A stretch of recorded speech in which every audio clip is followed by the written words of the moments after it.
நிலாவும் ஜோலனும் ஹனிமூன் போறாங்க. இல்ல ஃபேமிலி டூர் வந்து போறாங்க. எந்த பிரச்சனையும் வரக்கூடாது அப்படின்னு நினைச்சீங்கன்னா, மறக்காம நம்ம வீடியோக்கு லைக் பண்ணிட்டு கமெண்ட்ல சொல்லுங்க. ஆனா, ஹனிமூனுக்கு பிளான் பண்ணும்போதே கண்டிப்பா ஏதாவது ஒரு பிரச்சனை வரத்தான் செய்யும்.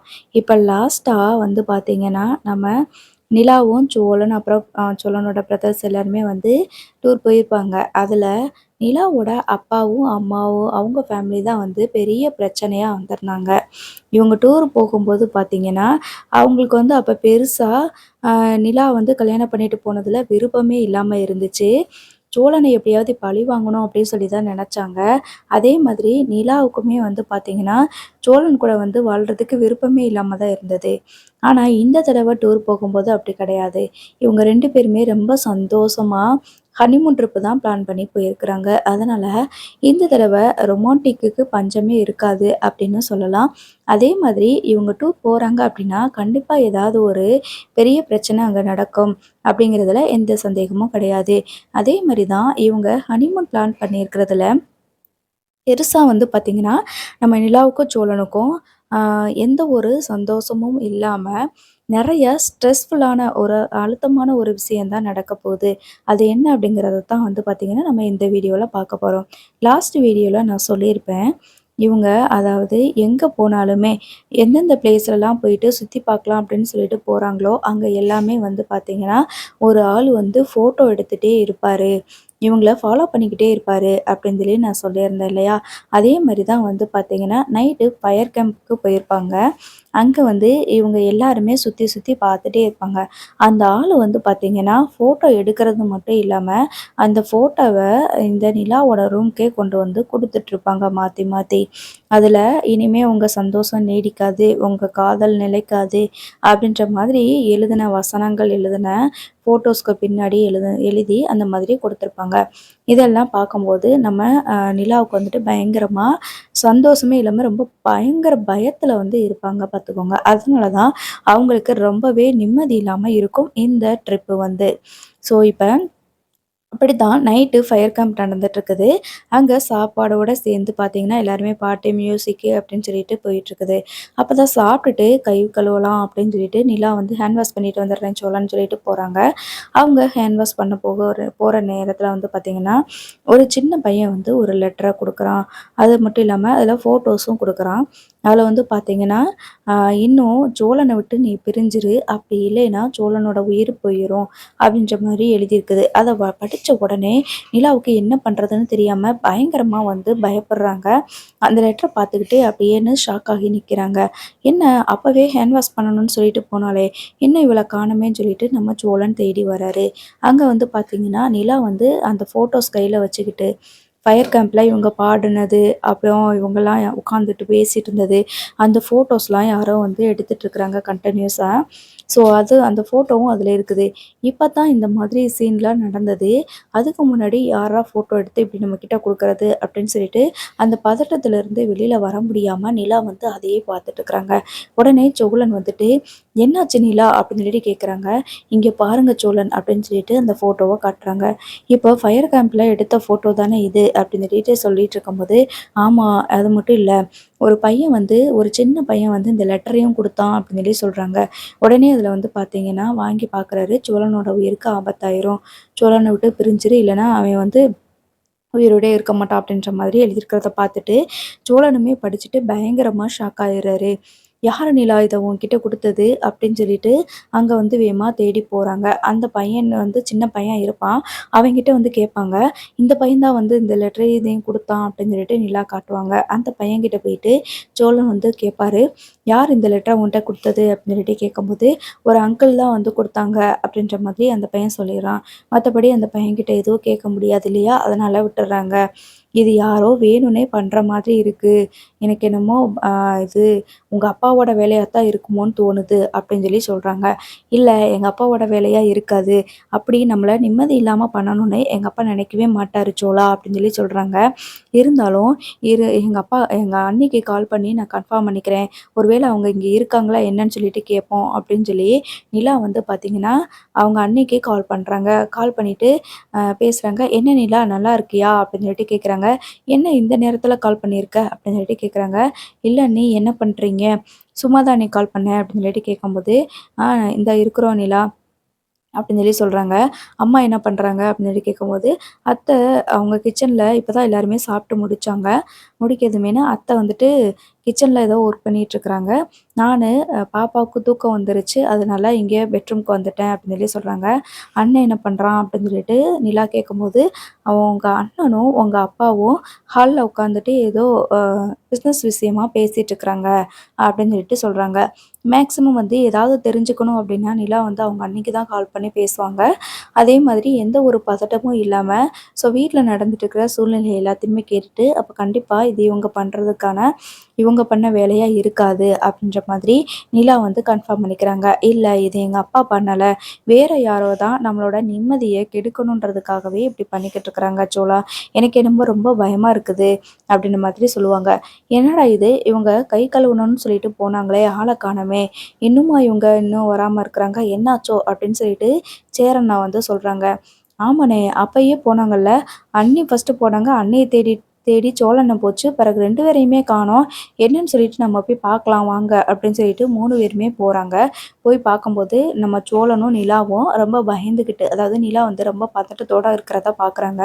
"என்னாச்சுப்பா? என்னாச்சு? இங்கேயே நின்னுட்டீங்க. என்னாச்சு?" அப்படின்னுட்டு கேட்குறாங்க சேரண்ணா இருந்துட்டு. அப்புறம் சோழன் வந்து சேரன்கிட்ட இந்த ஃபோட்டோஸ் இதெல்லாம் காட்டிட்டு, ஆ காட்டுறாரு. காட்டிட்டு யாரோ வந்து நிலா கிட்ட இத குடுக்க சொல்லி ஒரு பையன்கிட்ட குடுத்து விட்டுருக்காங்க போல அப்படின்னு சொல்லி சொல்றாங்க. இத பார்த்ததுமே வந்து அவங்களுக்கு ரொம்ப பயமா இருக்குது. என்னடா இது மாத்தி மாத்தி யாரோ இப்படி பண்ணிக்கிட்டு இருக்கிறாங்க. எனக்கு என்னமோ ரொம்ப பயமா இருக்கு சோலா. நீங்க எதுக்கும் ஜாக்கிரதையா இருங்க. இனிமே நம்ம வெளியிலலாம் சுத்த வேண்டாம். வாங்க நம்ம வீட்டுக்கு ரூமுக்கு போயிருவோம் அப்படின்னு சொல்லி சொல்றாங்க. இல்ல வேண்டானே, வேணும்னே நம்மளோட சந்தோஷத்த கெடுக்கணுன்றதுக்காக யாரோ இப்படி பண்ணிக்கிட்டு இருக்கிறாங்க அப்படின்னு சொல்லி சொல்லும்போது, பாண்டி இருந்துட்டு சோழன் கிட்ட சைலன்ட்டா சொல்லுவாங்க. ஒருவேளை இது இவங்களோட அப்பா இல்லன்னா அண்ணனோட வேலையா இருக்குமோ அப்படின்னு சொல்லிட்டு கேட்குறாங்க. எனக்குமே அந்த டவுட் இருந்துச்சு பாண்டி. நான் இவகிட்ட சொன்னேன். உடனே நிலா அவங்க அண்ணிக்கு கால் பண்ணி கேட்டாங்க. அவங்க வீட்ல அப்படி பெருசா எதுவும் இல்ல. அவங்க அண்ணனும், அவங்க அப்பாவும் அவங்க வீட்ல தான் இருக்கிறாங்க. ஏதோ பிசினஸ் விஷயமா பேசி ஏதோ டிஸ்கஸ் பண்ணிட்டு இருக்காங்கன்னு தான் சொன்னாங்க. கன்ஃபார்ம் பண்ணிட்டா நிலா. கண்டிப்பா இது அவங்க அப்பாவோட வேலையே இருக்காது. வேற யாரோ தான் பண்றாங்க. யாருன்னு தான் தெரியல அப்படின்ற மாதிரி சொல்றாங்க. சரி விடு நம்ம பார்த்துக்கலாம். வேணும்னே இந்த மாரி யாரோ பண்ணிக்கிட்டு இருக்கிறாங்க. எங்க போயிற போறாங்க? இங்க தானே இருப்பாங்க. நம்ம தேடி கண்டுபிடிச்சிரலாம். அப்படின்ற மாதிரி சொல்லிட்டு, இப்போ ஃபர்ஸ்ட் நம்ம ரூமுக்கு போயிரலாம் அப்படின்னு சொல்லிட்டு எல்லாருமே ரூமுக்கு போறாங்க. அப்ப சேரன்னு வந்துட்டு, "என்னப்பா நீங்க ஹேப்பியா இருக்கலாம்னு நெனச்சுட்டு வந்தீங்க. ஆனா இப்ப இங்க இப்படி நடந்துகிட்டு இருக்குது.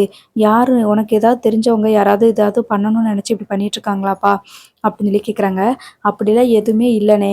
எங்க அப்பாவும், எங்க அண்ணன் தான் ஏதாவது இந்த மாதிரி பிளான் பண்ணுவாங்க. ஆனா அவங்களுமே இத பண்ணல அப்படின்னா, வேற யார் இருக்கா அப்படி பண்றதுக்கு? எனக்கு அதானே பெரிய குழப்பமா இருக்கு." அப்படின்னு சொல்லி சொல்றாங்க. உடனே நம்ம சோழன் வந்துட்டு, "நம்ம சந்தோஷமா இருக்கக்கூடாது அப்படின்றதுக்காகவே இப்படி பண்ணிக்கிட்டு இருக்கிறான். என்னைய ஏதாவது பண்ணணும் அப்படின்னு நெனச்சாங்கன்னா, அவங்க முதல்லயே பண்ணியிருப்பாங்கல்ல. இப்போ இந்த அளவுக்கு பண்றதுக்கு வாய்ப்பே கிடையாது." அப்படின்ற மாதிரி நம்ம சோழன் சொல்றாங்க. இவங்க நடக்கிறதெல்லாம் பார்க்கும்போது, நம்ம யாரோ ஒருத்தவங்க நம்ம 2 பேரும் சேர்ந்து சந்தோஷமா இருக்கக்கூடாது அப்படின்றதுக்காகவே பண்ற மாரி எனக்கு தோணுது அப்படின்னு சொல்லி பேசிட்டு இருக்கிறாங்க. சரி இத பத்தியெல்லாம் காலையில பார்த்துக்கலாம்.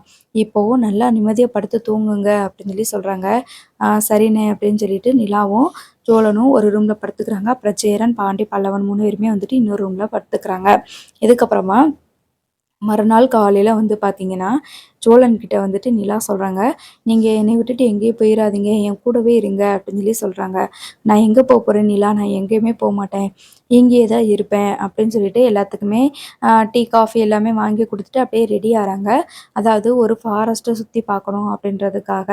இது எல்லாமே பண்ணது எல்லாமே வந்து பார்த்தீங்கன்னா, இந்த சூர்யாவோட வேலையா தான் இருக்கும். ஏன் அப்படிங்கிறத நான் லாஸ்ட் வீடியோல சொல்லியிருப்பேன். இந்த சூர்யா வந்து பார்த்தீங்கன்னா, நிலாவுக்கும் சோழனுக்கும் விவாகரத்து ஆயிரும். அதுக்கப்புறமா நிலாவ கல்யாணம் பண்ணிக்கிட்டு, அவள எப்படியாவது என்னைய வேண்டான்னு சொல்லிட்டு போனால்ல, அவள கஷ்டப்படுத்தணும் அப்படின்னு சொல்லிட்டு தான் இந்த சூர்யா சொல்லிக்கிட்டு இருப்பான். ஆனா நடந்த கதை வேற. இப்போ நிலா வந்து சோழன் கூட சந்தோஷமா வாழணும்னு நெனைக்கிறாங்க. நெனச்சு கல்யாணமும் பண்ணிக்கிட்டாங்க. நிலாவோட ஃபேமிலியுமே வந்து பார்த்தீங்கன்னா, இவங்களுக்கு கூப்ட்டு ரிசப்ஷனும் வச்சிருக்கிறாங்க. ஸோ இந்த கடுப்புல தான் இந்த சூர்யா வந்து எப்படியாவது பழி வாங்கணுமே, அவங்கள சந்தோஷமா இருக்க விடக்கூடாது அப்படின்னு சொல்லிட்டு இந்த மாதிரியான காரியங்கள்லாம் பார்த்துக்கிட்டு இருக்கிறாப்புல. இவங்க ரிசப்ஷனை முடிச்சுட்டு ஊருக்கு வந்தாங்க இல்லையா, அதுக்கப்புறமா இந்த சூர்யாவோட அப்பாவும் அம்மாவும் மனோகர் வீட்டுக்கு போயிட்டு பார்த்து பேசியிருப்பாங்க. உங்கள் பொண்ணுக்கு ஊரெல்லாம் கூப்பிட்டு சொந்தக்காரங்களாம் கூப்பிட்டு ரிசப்ஷன் நடத்துனீங்களா, என்ன உங்கள் பொண்ணை ஏற்றுக்கிட்டீங்களா அப்படின்ற மாதிரி கேட்பாங்க. அதுக்கு தேன் இருந்துட்டு, என்ன பண்ண சொல்கிறீங்க, என்னதான் இருந்தாலும் நாங்கள் பெத்த பொண்ணு இல்லையா, அவளோட விருப்பப்படி இருக்கட்டுமே, சந்தோஷமா இருக்கட்டுமேன்னு சொல்லிட்டு நாங்கள் விட்டுட்டோம் அப்படின்னு சொல்லி சொல்கிறாங்க. நீங்கள் என்ன சொன்னீங்க, ஒரு வருஷமா என் பையன் உங்கள் பொண்ணுக்காக காத்துக்கிட்டு இருக்கிறான், நீங்க மட்டும் உங்க பொண்ணுக்கு கல்யாணம் பண்ணி வச்சு அழகு பார்த்துட்டுருக்கிறீங்க. என் பையன் இந்த நிலாவையே நினச்சுக்கிட்டு கல்யாணம் வேண்டாம், ஒண்ணும் வேண்டான்னு சொல்லிட்டு அப்படி சுத்திக்கிட்டு இருக்கிறான். அவனோட வாழ்க்கைய நினைக்கும்போது எங்களுக்கு எவ்வளோ வேதனையா இருக்கும். நீங்க தானே சொன்னீங்க, அவளுக்கு விவாகரத்து ஆன உடனே சூர்யாவுக்கு கல்யாணம் பண்ணி வச்சுருவோம். நாங்க திருவண்ணாமலைக்கு பேசி கூட்டிட்டு வந்துருவோம் அப்படின்னு சொல்லி சொன்னீங்கல்ல. இப்ப என்ன ஆச்சு? நீங்க திருவண்ணாமலைக்கு ரிசப்ஷனுக்கு தான் கூட்டிட்டு வந்து வச்சிருக்கீங்க. அவங்களுக்கு கல்யாணம் பண்ணி வச்சிருக்கீங்க அப்படின்னு சொல்லிட்டு இந்த அ சூர்யாவோட அப்பாவும், அம்மாவும் சொல்றாங்க. அதுக்கு மனோகர் இருந்துட்டு, "ஆமா, கல்யாணம் பண்ணி வச்சேன். இதுக்கு மேல என்ன பண்ண சொல்றீங்க? நிலாவுக்கு அவனத்தான் பிடிச்சிருக்கு. அவன் கூட தான் வாழப் போறேன்னு சொல்றா. அப்படி அவன் கூட தான் வாழப் போறேன்னு சொன்னதுக்கு அப்புறமா, அவன் கூட வாழக்கூடாது அப்படின்னு பிரிச்சு நாங்க எப்படி கூட்டிட்டு வர முடியும்? அது சட்டப்படி தப்பு. அவளுக்கு பிடிச்ச வாழ்க்கைய அவ தேர்ந்தெடுத்துக்கிட்டா அவ வாழ்ந்துகிட்டு இருக்கிறா. இனிமே அவளோட வாழ்க்கையில எந்த தொந்தரவும் பண்ணாதீங்க. நீங்களும் சூர்யா கிட்ட சொல்லிருங்க. வேற நல்ல பொண்ணா பார்த்து கல்யாணம் பண்ணிக்கிற சொல்லுங்க அப்படின்னு சொல்லிட்டு இந்த மனோகர் சொல்லிருவாரு. இத்தன நாளா என் பையன காத்திருக்க வச்சுட்டு, இப்ப இப்படி ஒரு பதில சொல்றீங்க. உங்க யாரையுமே நான் சும்மா விடமாட்டேன் அப்படின்னு சொல்லிட்டு கோவிச்சுட்டு தான் போயிருப்பாங்க. போயிட்டு சூர்யா கிட்ட இதே விஷயத்த பத்தி சொல்லியிருப்பாங்க. இந்த மாதிரி அவங்கள நம்பி இனிமே பிரயோஜனம் இல்லடா. அந்த நிலா அந்த டிரைவர் பையல விட்டுட்டு வரமாட்டா அப்படின்னு சொல்லி சொல்றாங்க. இனிமே நாங்க சொல்றத கேட்டுட்டு வேற ஒரு நல்ல பொண்ணா பார்த்து கல்யாணம் பண்ணிட்டு, ஒழுங்கா வாழ்க்கையில செட்டில் ஆகுற வழிய பாரு அப்படின்னு சொல்லி சொல்லுவாங்க. சூர்யா இருந்துட்டு, என்னை ஏமாத்திட்டு ஒருத்தி அவனுக்கு பிடிச்சவன கல்யாணம் பண்ணிக்கிட்டு, அவ எப்படி நிம்மதியா இருப்பா? அவள நிம்மதியா இருக்க விடவே மாட்டேன். இனிமே தான் மறைமுகமா நான் எல்லா விஷயத்தையும் பண்ண போறேன். அவளுக்கு ஒவ்வொரு நாளும் நான் பண்ற விஷயங்கள் அவளுக்கு டார்ச்சலா இருக்கும். யாருடா பண்றது? அப்படின்னு சொல்லிட்டு தெரியாம அவ குழம்பி போய் இருக்க போறா அப்படின்னு சொல்லிட்டு இந்த சூர்யா வந்து பிளான் பண்ணியிருப்பாங்க. அதனால தான் வந்து பார்த்தீங்கன்னா, கொடைக்கானலுக்கு ட்ரிப் போயிருக்கிறாங்க இல்லையா? இத இப்படியே ஃபாலோ பண்ணிக்கிட்டே வந்துட்டு நிலாவோட வாழ்க்கையில அடுத்தடுத்து பல பிரச்சனைகள குடுக்குறதுக்கு ரெடி ஆகுறான் இந்த சூர்யா. ஏன்னா வில்லனே இல்லாம வில்லியே இல்லாம இருக்கிற சீரியல் இல்லையா? கண்டிப்பா இந்த சூர்யாவ இறக்கணும் இல்லையா? அதனால தான் இந்த சோழனையும், நிலாவையோட வாழ்க்கையும் நிம்மதி இல்லாம ஆக்குறதுக்கு இந்த சூர்யா என்ட்ராயிருக்கான். அது மட்டும் இல்லாம, இப்ப என்ன பண்றான்னா, திவ்யாவோட ஆஃபீஸ்க்கு அதாவது நிலா, திவ்யா அதுக்கப்புறம் அவன் ஃப்ரெண்டு 3 பேருமே சேர்ந்து தானே கம்பெனி ஆரம்பிச்சிருப்பாங்க. இப்படி நிலாவ ஃபர்ஸ்ட்டு வேலை இல்லாம ஆக்கணும்னு சொல்லி நினைக்கிறான். எங்க போனாலும் நிலாவுக்கு வேலை கிடைக்கவே மாட்டேங்குது. கிடைக்காம தான் இருக்கும். காரணம் என்னன்னா, எல்லார் கூடயுமே இந்த சூர்யா வந்துட்டு டை அப் வச்சிருப்பாப்ல. அதனால நெறைய இடத்துல நிலாவுக்கு எந்த வாய்ப்புமே கிடைக்காது. பெரிய பெரிய கம்பெனிலேயும் கூட. இன்டர்வியூல செலக்ட் பண்ணிருவாங்க, பாஸ் ஆயிருவாங்க. அதுக்கப்புறமா அப்பாயின்ட்மென்ட் குடுக்கும்போது இந்த சூர்யா வந்ததுனால வேண்டான்னு சொல்லிட்டு வந்துருவாங்க. இப்படித்தான் எந்த கம்பெனிலயும் வேலையே சேராம இருப்பாங்க. ஆனா, இப்ப சொந்தமா கம்பெனி ஆரம்பிச்சதுக்கு அப்புறமும் பிரச்சனை வரப்போகுது. அதாவது இந்த சூர்யா வந்து பார்த்தீங்கன்னா, நிலா இல்லாத நேரத்தில, அதாவது கொடைக்கானல்ல இருக்கிற நேரத்தில, இந்த சூர்யா போயிட்டு திவ்யாவோட ஆஃபீஸ்க்கு போயிட்டு திவ்யா கிட்ட பேசுவாங்க. "இவ்வளோ பெரிய கம்பெனி ஓனரு ஃபாரின்லலாம் வந்து பிஸ்னஸ் ரன் பண்ணிட்டுருக்கிறீங்க. நீங்க எங்க சின்ன கம்பெனி கூட டை அப் வச்சுக்கிறதுக்கு என்ன காரணம்னு தெரிஞ்சுக்க முடியுமா?" அப்படின்ற மாதிரி திவ்யா கேட்பாங்க. அதுக்கு இந்த வைப்ரேஷன் மண்டையன் இருந்துக்கிட்டு, "நீங்க வளர்ந்து வர்ற கம்பெனி, அதுவும் 3மே பொண்ணுங்கன்னு கேள்விப்பட்டேன். உங்களுக்கு கண்டிப்பா சப்போர்ட் பண்ணணும்." அப்படின்னு சொல்லி நெனச்சு தான் இந்த மாதிரி இந்த ஆர்டர உங்களுக்கு குடுக்கலான்னு நான் நெனைக்கிறேன். எங்க கம்பெனி கூட டை அப் வச்சுக்கிட்டீங்கன்னா, உங்களுக்கு நெறைய ப்ராஜெக்ட் இதே மாரி நான் வந்து உங்களுக்கு குடுப்பேன் அப்படின்ற மாரி சொல்லியிருப்பாங்க. இப்ப திவ்யாவும், திவ்யாவோட இன்னொரு ஃப்ரெண்டுமே வந்து பார்த்தீங்கன்னா, ஓகே சொல்லிருவாங்க. சரி ஓகே அப்படின்னு சொல்லிட்டு, இப்போ நிலாவுக்கு வந்து அவங்க இன்வெஸ்ட் பண்ணல அப்படின்றதுனால, அவ கிட்ட கேட்கணும்னு அவசியம் கிடையாது. நம்ம ச இந்த பிசினஸ ஓகே சொல்லிருவோம். பிசினஸ் டீல. அதுக்கப்புறமா நிலா கிட்ட சொல்லிக்கலாம். அவ கிட்ட ஒப்பீனியன் கேட்டு என்ன நடக்க போகுது? ஜஸ்ட் அவ கம்பெனில ஒர்க் தான பண்றா அப்படின்ற மாதிரி இந்த திவ்யாவோட ஃப்ரெண்டு, அப்புறம் அவங்களோட புருஷன் எல்லாருமே, அவங்களோட ஹஸ்பண்ட் எல்லாருமே சேர்ந்து சொல்லிருவாங்க. ஸோ, இதனால வந்து பார்த்தீங்கன்னா, திவ்யாவும் ஓகே சொல்லிருவாங்க. ஸோ, இவங்க வந்து காலப்போக்குல வந்து பார்த்தீங்கன்னா, சில எபிசோட்ஸ் கழிச்சு இந்த திவ்யாவை வச்சே, அதாவது நிலாவோட ஃப்ரெண்டு திவ்யாவை வச்சே நிலாவை வேலைக்கு வேண்டாம், நீங்கள் பார்ட்னராக இருக்க வேண்டாம் அப்படின்னு சொல்லிட்டு அலைய வைப்பாங்க. இந்த சூர்யாவோட எண்ணமே என்ன அப்படின்னா, நிலாவையும் சோழனையும் நிம்மதியாக இருக்க விடக்கூடாது, நிலாவோட கனவுக்கு உயிர் கொடுக்கறதா இந்த குடும்பம் அப்படின்னு சொல்லி பேசியிருப்பாங்க இல்லையா. அதனால் நிலாவோட கனவை சிதைக்கணும் அப்படிங்கிறது தான் இந்த சூர்யாவோட எண்ணமேனு, நிம்மதியாக இருக்க விடக்கூடாது அப்படின்றது தான். இது வந்து இன்னொரு பக்கம் சைலண்ட்டாக இந்த விஷயங்கள்லாம் வந்து நடந்துகிட்டு இருக்கு. ஸோ அடுத்தடுத்து வர எபிசோடில் வந்து பார்த்திங்கன்னா, திவ்யாவை வேலைக்கு வர வேண்டாம் அப்படின்ற மாதிரி சைலண்ட்டாக சொல்ல போகிறாங்க. இதுக்குமே வந்து சூர்யா வந்து பார்த்திங்கன்னா திவ்யாவுக்கு ப்ரப்போஸ் பண்ணி, திவ்யாவை என்ன சொன்னாலும் கேட்குற மாதிரி தலையாட்டி பொம்மை மாதிரி மாற்றி வச்சுருவான் இந்த சூர்யா. இதனால் நிலாவுக்கு வேலை பார்க்குற இடத்துலையும் வேலை இல்லாமல் போயிடும் இல்லையா. அதுக்கு தான் இந்த மாதிரியான ஒரு வேலையை பார்த்துக்கிட்டு இருக்கிறான். இது போக இவங்க கொடைக்கானலில் மறுநாள் காலையில் வந்து பார்த்திங்கன்னா, ஒரு ஃபாரஸ்ட் ஏரியாவுக்கு போகலாம் அப்படின்னு சொல்லிட்டு கிளம்புறாங்க. அப்போ நம்ம நிலா இருந்துட்டு, இந்த ஃபாரஸ்ட்டுக்கெலாம் போகணுமா அப்படின்னு சொல்லிட்டு கேட்குறாங்க. இல்லை நிலா, இது நல்லா தான் இருக்கும், ரொம்ப தூரம்லாம் போக வேண்டாம், ஜஸ்ட்டு பக்கத்தில் போயிட்டு அப்படியே வந்துடலாமே அப்படின்ற மாதிரி சொல்லிட்டு நடக்க ஆரம்பிக்கிறாங்க. நிலா இருந்துட்டு சோழனோட கையை இறுக்க பிடிச்சிட்டு, என்னை விட்டுட்டு எங்கேயும் போயிடாதீங்க, நடக்கிறதெல்லாம் பார்க்கும்போது எனக்கு ரொம்ப பயமாக இருக்குது சோழன் அப்படின்னு சொல்லி சொல்கிறாங்க. கவலையே படாத நிலா, நான் உன்னை விட்டு எங்கேயுமே போக மாட்டேன் அப்படின்னு சொல்லிட்டு 2 பேருமே கையை கோர்த்துட்டு பேசிட்டு போயிட்டே இருப்பாங்க.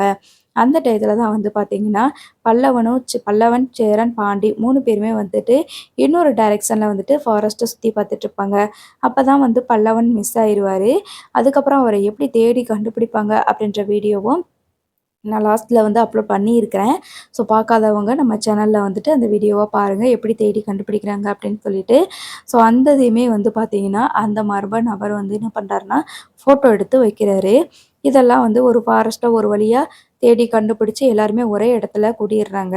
இனிமேல் இந்த ஃபாரஸ்ட்குள்ளெலாம் நம்ம போகவே கூடாதுப்பா அப்படின்ற மாதிரி பயந்துட்டு, அதுக்கப்புறமா ரொம்ப நேரம் நம்ம நடந்தாச்சு தேடி தேடி, எனக்கு காலெல்லாம் வலிக்குது, போயிட்டு நம்ம ரூமில் போய் ரெஸ்ட் எடுப்போம் அப்படின்னு சொல்லிட்டு அவங்க ரூமுக்கு போவாங்க. அப்போ தான் நிலா இருந்துட்டு ரூமில் உட்காந்துட்டு இருக்கும்போது காலிங் பெல் அடிக்கிற சவுண்ட் கேட்குது. ஒவ்வொரு தடவையும் காலிங் பெல் அடிக்கும்போது நிலாவுக்கு பயமாக தான் இருக்குது. அந்த நேரத்தில் சோழன் வந்து பார்த்திங்கன்னா, இரு நிலா நான் போய் யாருன்னு பார்க்குறேன்னு சொல்லிட்டு பார்க்கும்போது ரூம் சர்வீஸ்க்கு வராங்க. ஸோ ரூம் சர்வீஸ்க்கு வர்ற அந்த ட்ரெஸ் போட்டுட்டு தான் வருவாங்க. எல்லாமே கொஞ்சம் க்ளீன் பண்ணுறாங்க. இந்த ஆள் என்ன பண்ணுவான் அப்படின்னா, வாஷ் பண்ணுறதுக்கு சில திங்ஸ் இந்த பக்கெட்டில் கொண்டு வந்திருப்பான். அதில் வந்து பார்த்திங்கன்னா ஒரு கவரும் இருக்கும். அந்த கவரை இந்த ட்ரெஸ்ஸிங் டேபிள் மேலே வச்சுட்டு ரூமை க்ளீன் பண்ணிவிட்டு அப்படியே போகிறது மாதிரி வெளியில் போயிடுறான். அதுக்கப்புறமா நிலா எதர்ச்சியா ட்ரெஸ்ஸிங் டேபிள் பக்கத்தில் போகும்போது அந்த கவரை பார்க்குறான். ஏன்னா இன்றைக்கி ஒரு கவர் இருக்குது அப்படின்னு சொல்லிட்டு அந்த இதில் எடுத்து பார்க்கும்போது இவங்க ஃபாரஸ்ட்டுக்குள்ளே ஒன்றா உட்காந்து இருந்தது, சிரிச்சது, கை கொடுத்துட்டு இருந்ததுன்னு சொல்லிட்டு எல்லா ஃபோட்டோஸுமே இருக்குது. அப்புறம் தேடுனன்னு சொல்லிட்டு தேடுனது, காணோன்னு சொல்லிட்டு பதறினது அப்படின்னு சொல்லிட்டு எல்லா ஃபோட்டோவுமே இருக்குது. அதையும் பார்த்துட்டு இவங்க ரொம்பவே ஷாக் ஆகிறாங்க. சோளா இங்கே பாருங்க, யாரோ ஃபாரஸ்ட்டில் நம்ம இருந்ததையும் ஃபோட்டோ எடுத்து அனுப்பியிருக்காங்க அப்படின்னு சொல்லும்போது, நீ வேகமா சோழன் வந்து பார்த்திங்கன்னா ரூமை விட்டு வெளியில் வந்து அந்த ரூம் சர்வீஸ்க்கு வந்தவங்கள வேகமாக தேடி போகிறாங்க. ஆனால் அந்த ஆளு கண்ணில் சிக்கவே இல்லை. உடனே ரிசப்ஷனில் போயிட்டு, இப்போது நம்பரை சொல்லி, இந்த நம்பருக்கு ரூம் சர்வீஸ்க்கு வந்த ஆள் யார் அப்படின்னு சொல்லிட்டு கேட்குறாங்க. அதுக்கு அவங்க இருந்துட்டு, ரூம் சர்வீஸ்க்கா? அப்படிலாம் யாரையும் அனுப்பலையே. நீங்கள் கம்ஃபர்டபுளான டயத்தில் நீங்களா சொன்னால் மட்டும்தான் நாங்கள் ஆளுங்கள அனுப்புவோம் க்ளீன் பண்ணுறதுக்கு. நாங்களாம் அப்படி தனிப்பட்ட விதமாக யாரையுமே அனுப்ப மாட்டோமே அப்படின்ற மாதிரி சொல்கிறாங்க. என்ன சார் சொல்கிறீங்க நீங்கள்? என்ன மேடம் சொல்கிறீங்க? கொஞ்சம் நல்லா செக் பண்ணி பாருங்கள். இப்போ தான் வந்து எங்கள் ரூமுக்கு ரூம் சர்வீஸ் பண்ணுறதுக்கு வந்தாங்க அப்படின்னு சொல்லிட்டு நிலாவும் சோழனும் ரொம்ப பதட்டத்தோட சொல்லுவாங்க. இல்லை சார், எங்களுக்கு நல்லாவே தெரியும், எங்கள் ரெசார்ட்டோட ரூல்ஸே அதுதான், நீங்கள் ஃப்ரீயாக இருக்கிற நேரத்தில் தான் வந்து க்ளீன் பண்ணி கொடுப்பாங்க அப்படின்னு சொல்லிட்டு இந்த ரிசப்ஷனிஸ்ட் வந்து சொல்லிடுறாங்க. அதுக்கப்புறமா அப்போ எங்கள் ரூமுக்கு வந்தது யாருன்னு பார்க்க முடியுமா அப்படின்னு சொல்லிட்டு அந்த வீடியோ வந்து சிசிடிவியை செக் பண்ணி பார்க்குறாங்க. அதில் ரூம் சர்வீஸ் யூனிஃபார்ம் போட்டுட்டு ஒருத்தவங்க வந்துட்டு கொடுத்துட்டு போகிறதையும் வாஷ் பண்ணிவிட்டு அதுக்கப்புறம் அவங்க போகிறதையும் பார்க்குறாங்க. அதுக்கப்புறமா அவங்க அந்த ரெசார்ட்டை விட்டு வெளியில் வந்து மாஸ்கெல்லாம் கழட்டிட்டு ஒரு காரில் ஏறி போகிறதையும் பார்க்குறாங்க. இப்படி யாரோ வந்து நம்மளை ஃபாலோ பண்ணிக்கிட்டு வந்துகிட்டே இருக்கிறாங்களே, எப்படி நீங்கள் அலோவ் பண்ணுறீங்க இப்படி அப்படின்னு சொல்லி சொல்லும்போது, ரெசார்ட்குள்ளே நிறைய பேர் வருவாங்க போவாங்க சார், நிறைய பேர் தங்கியிருக்கிறாங்க. ஆனால் இப்படி உங்களுக்கு பாதுகாப்பு இல்லாமல் இருக்கிறதுக்காக நாங்கள் வந்து மன்னிப்பு கேட்டுக்கிறோம். இனிமேல் ரொம்ப ஸ்ட்ரிக்ட்டா நாங்க வந்து ஃபாலோ பண்றோம். இனிமே இந்த ரூம் பக்கம் யாரும் வரவும் மாட்டாங்க." அப்படின்ற மாரி சொல்றாங்க. ஒருத்தவங்க ரூம் சர்வீஸ்க்கு வந்திருக்கிறாங்க. நீங்க அத கூட யாரு என்னன்னு கூட கவனிக்காம, அப்படி என்ன நீங்க பார்த்துட்டு இருக்கிறீங்க? அப்படின்ற மாதிரி சண்டை போட்டுட்டு இருக்கிறாங்க. நிலா இருந்துட்டு, "சரி விடுங்க சோழன், வாங்க நம்ம போலாம்." அப்படின்னு சொல்லிட்டு கூட்டிட்டு போறாங்க. கூட்டிட்டு போகும்போது நம்ம சேரன் அண்ணா அப்பதான் அவங்களோட ரூம் கதவ திறக்கிறாரு. திறக்குமே, "ஏய் 2 பேரும் என்னம்மா எங்க போயிட்டு வரீங்க? ஏதோ பதட்டத்துல இருக்கிற மாரி இருக்கு. என்ன ஆச்சுப்பா?" அப்படின்னு சொல்லிட்டு சேரன் அண்ணா கேட்க போறாங்க. கேட்டதுமே வந்துட்டு பாண்டியும் வேகமா எந்திரிச்சு வெளியில வராங்க. "என்னாச்சு?" அப்படின்னு சொல்லிட்டு. அப்பதான் சோழன் வந்துட்டு அந்த ஃபோட்டோஸ்லாம் காட்டுறாரு. "இது இப்ப நம்ம ஃபாரஸ்ட்டுக்கு போன ஃபோட்டோ இல்ல. இப்படி மாத்தி மாத்தி யாரு ஃபோட்டோவா எடுத்துட்டே இருக்கிறது? நம்ம கூடவே தான் இருக்கிறாங்க. எனக்கு தெரிஞ்சு நம்ம பக்கத்து ரூம்ல கூட இருக்கிறதுக்கு வாய்ப்பு இருக்கும். அவங்க அப்படிதான் அதனால தான் நம்மள வந்து இப்படி ஃபாலோ பண்ணிக்கிட்டே எங்க போனாலும் பின்னாடியே வந்து ஃபோட்டோ எடுத்துட்டு இருக்கிறாங்களோ!" அப்படின்ற மாதிரி எல்லாருக்குமே கொஞ்சம் பயமா தான் இருக்குது. யாரா இருக்குமோ அப்படின்னு சொல்லிட்டு. இப்போ சேரன் இருந்துட்டு, "போதும்டா, இதுக்கு மேல நம்ம இங்க இருக்கவே கூடாது. நம்ம கிளம்பிர்லாம். நம்ம ஊருக்கு போயிரலாம். நிம்மதியா ஊர் போய் சேர்ந்தா போதும்." அப்படின்னு சொல்லி சொல்றாங்க. உடனே சோழன் வந்துட்டு, "இல்லண்ணே, இது நானும் நிலாவும் சந்தோஷமா இருக்கக்கூடாது அப்படின்றதுக்காக யாரோ பண்ற சதி வேல தான். நீ வேறண்ணே, நாளைக்கு தான் நம்ம போக முடியும். நான் வேற நாளைக்கு சேர்த்து ரூ. 20,000 காசு கட்டியிருக்கேனே. ஒரு கொஞ்ச நாளா பரவால்ல. ஒரு 2000, 3000 நாள் கூட சரி போனா போகட்டும் அப்படின்னு சொல்லிட்டு விட்டுருவேன். இது சொல்ல ரூ. 20,000 நிக்குதுண்ணே. நாளைக்கு தான் நம்ம வெக்கேட் பண்ணணும். இங்க தான் இருக்கணும் அப்படின்னு சொல்லி சொல்லுவாங்க. எனக்கு என்னமோ பயமா இருக்குடா. என்ட்ட சொல்லாம எங்கேயும் போகாதீங்க. கூடவே இருங்க அப்படின்னு சொல்லிட்டு நம்ம அ சேரன்ன வந்து சோழன் கிட்ட சொல்லுவாங்க. ஸோ இப்படித்தான் இவங்களோட ஹனிமூன் எபிசோட்ஸ் வந்து போகுது. இதுல எப்படி அவங்க மீண்டு வாராங்க? யாருன்னு கண்டுபிடிச்சாங்களா? ஃபாலோ பண்றது யாருன்னு கண்டுபிடிச்சு விசாரிச்சாங்களா? அப்படிங்கிறத அடுத்தடுத்த எபிசோட்ல காட்டப் போறாங்க. நம்மளும் அடுத்தடுத்த வீடியோல வந்து போடலாம். மறக்காம சேனல சப்ஸ்கிரைப் பண்ணி வச்சுக்கோங்க.